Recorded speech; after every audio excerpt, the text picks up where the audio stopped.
Hello everyone and welcome to my YouTube channel. Today we are going to discuss about how to set a charge limit on your iPhone iOS 26.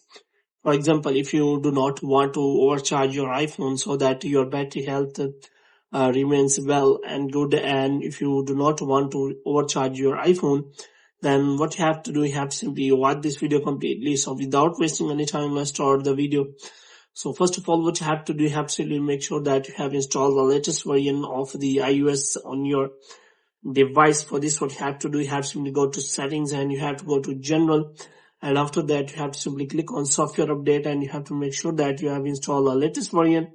And after checking for the latest version, then you have to simply go to the main settings, which is as a charging limit. So here you have to simply go to battery settings, and here you can find all the settings related to the battery, and you will find all of the battery usage of your iPhone.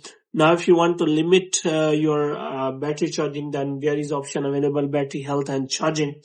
So here you can simply find your maximum capacity and peak performance availability. So here you can simply find the option of optimized battery charging. So if you want to charge it pass until 80%, then here is written to reduce battery aging. iPhone runs from your daily charging routine, so it can wait to finish charging past 80% until you need to use it.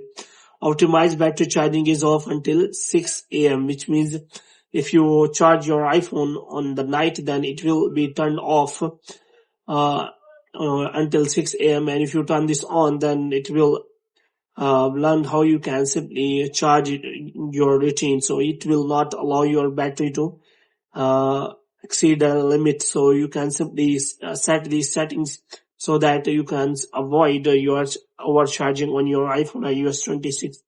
So hope you have liked this video. If you get more videos like these, you can subscribe our channel.